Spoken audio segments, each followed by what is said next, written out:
Why is Ted so different? What's wrong with Ted?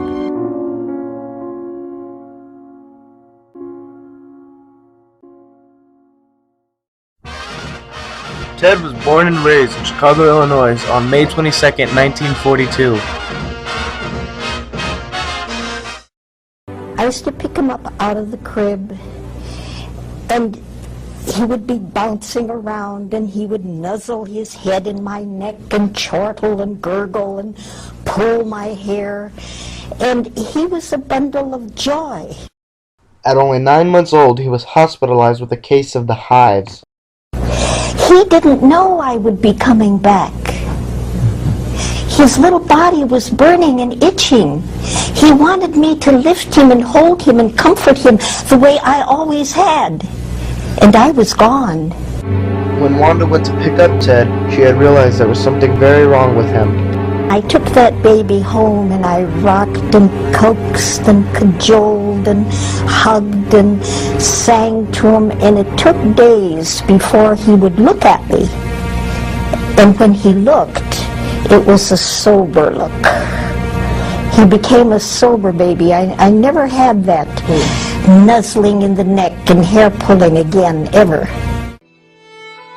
At the age of 6, Ted took an intelligence test which showed him to be a genius with an IQ between 160 and 170.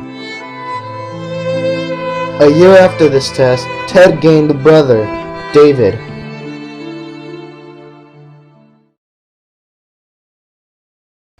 In 1952, him and his family moved to a little suburb in Chicago called Evergreen Park.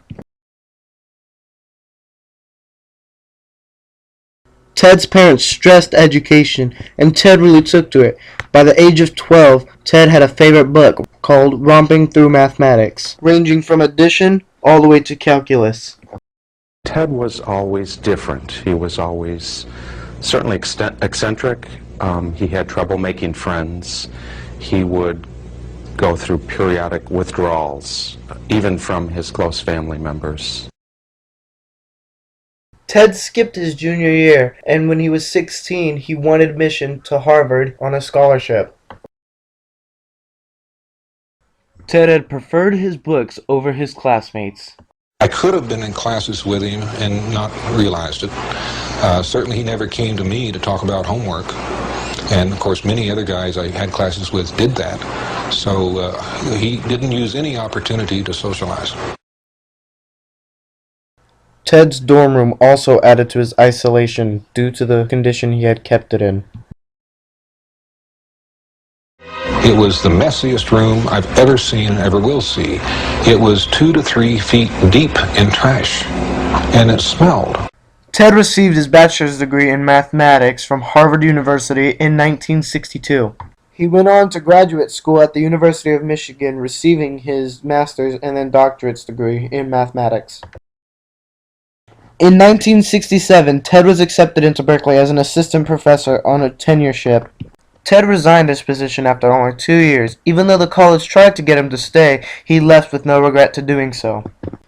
In 1969, Ted purchased some remote land in Lincoln, Montana, and then in 71, he built this cabin which had no running water or electricity, which he lived in till 96.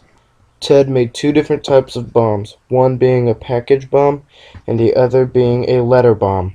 Writing in some of Ted's journals showed us how he picked his first victim. His writings are read by an actor.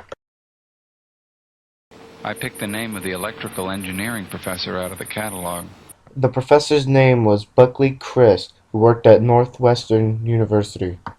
The package bomb had Buckley's return address, but not in his handwriting, so he handed the package to Terry Marker, the campus officer, who then inspected it. And when I lifted my left hand, it went boom, blew my hand back. And I said, whoa, is everybody all right? And they said, yeah. I said, wow, that's something. This bombing was his first bombing, and it happened in late May 1978. The bombing that caught the attention of the FBI was that of an American Airlines Flight 444, a Boeing 727. The bomb was placed in the cargo hold of the aircraft. Fortunately, it didn't explode, but it started smoking, and the aircraft had to make an emergency landing. People had to be treated for smoke inhalation. Unfortunately, plane not destroyed. Bomb too weak.